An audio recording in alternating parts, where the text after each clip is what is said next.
Overflows. You are the creator of heaven and hell. Fulfillment in life is very important and essential requirement. Without fulfillment, you cannot move forward in any way. This gives impetus to move forward. But fulfillment happens in steps, and these steps are difficult to overcome. It is like mountain climbing. In the process, you create your own heaven and hell. The journey of fulfillment starts with sexual fulfillment at the first as the first step. Next step is fulfillment at emotional level. If the journey continues rightly and fulfillment transcends both physical and emotional layer, it must reach the energy layer. It is difficult to reach the energy layer on its own because this requires deep understanding and patience. This is one side of total fulfillment. When this happens, the other side happens naturally on its own. Along the path, many problems and distractions come. The process to overcome these impending problems and go beyond distractions is a spiritual sadhana or austerity. This I describe as honeymooning with existence. For this, meditation comes like a living relationship with existence. While you journey along this way, many times existence puts you in a state of spiritual or existential anesthesia or yoga nidra or induced meditative sleep so that you do not feel the pain and spiritual surgery is performed. Therefore, remember you are the creator of your own heaven and hell, both. Out of desire, hell is created, and freedom from the lust creates heaven. The problem is that you create these first and then you lament. Buddha says no one is responsible for this but you. If that settles in you, that you alone are responsible, the revolution begins. Lust is the cause of sorrow. If you want happiness, then you will have to understand how sorrow is born or comes into existence. These are quite common as one begins meditation. Hindu scriptures give a much detailed visual description, and you feel you are seeing on a big screen. These appear as if AI generated in modern language. In meditation, there is movement as you traverse through various stages. It is the way, and samadhi is the ultimate in meditation. You have arrived, nowhere to go, nothing to achieve. Meditation or dhyan is a journey. Along the way, you go through so many stages. Always there remains the possibility of failing. There is every possibility of fall or deviation as you continue to reach higher and higher in meditation. The possibility of fall increases. You need to be more careful, not only careful, instead aware as well. For another reason, the danger of falling increases. If it was outside matter, then one can walk carefully to avoid valleys and holes, etc., to avoid any possibility of fall. With meditation, the possibility of danger increases because it is an inner process. That danger is of your unfulfilled desires and lust. Before you attain samadhi, the desire and passion, etc., have to vanish. No one wants to accept defeat so easily. In the beginning, when you start meditation, passion and lust do not bother too much because there is not much danger.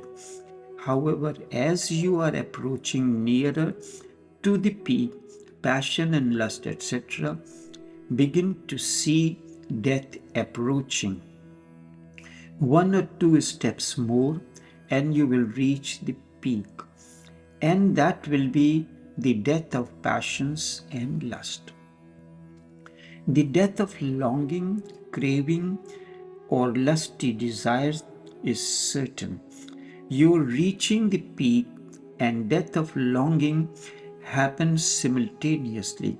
As a result, longing, craving, etc., will make a final strong attempt. Scriptures, etc., speak of apsaras, the celestial nymph that appear to disturb sages from their meditation.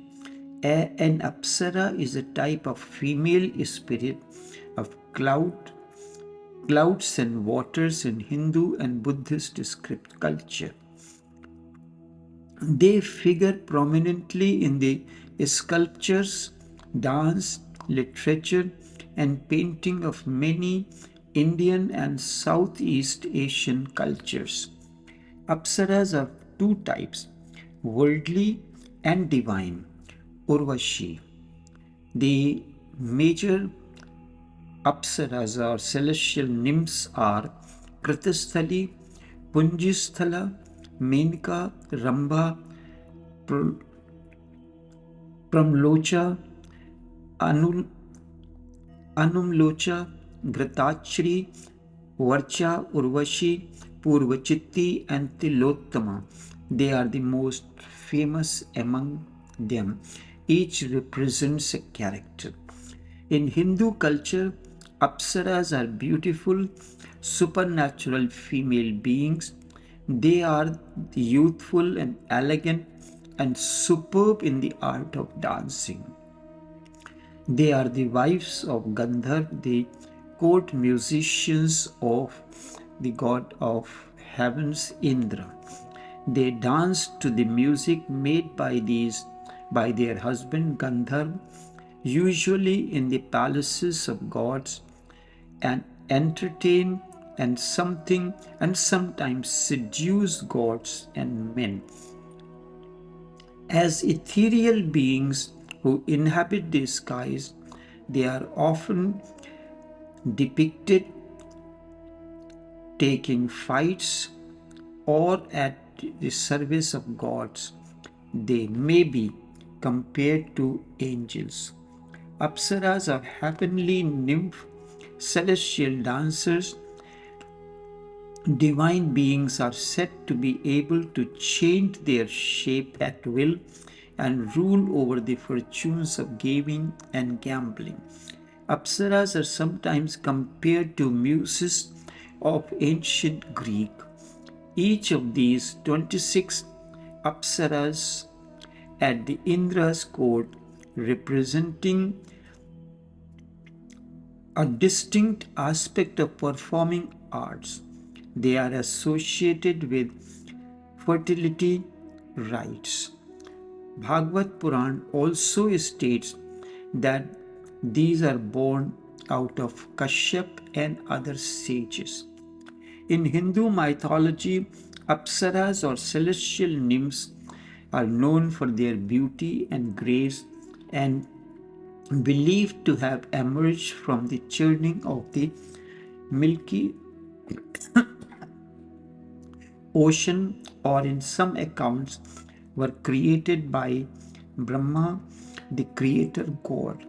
Most common story is that apsaras along with other treasures emerged from the churning of the ocean. Some accounts also, those in other Purans, Natya Shastra, state that these apsaras are directly born out of Brahma, the creator, and they are the Manas Kanya, the mental creations.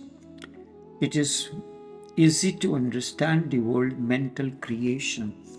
When you are sitting in meditation, you create many images, many,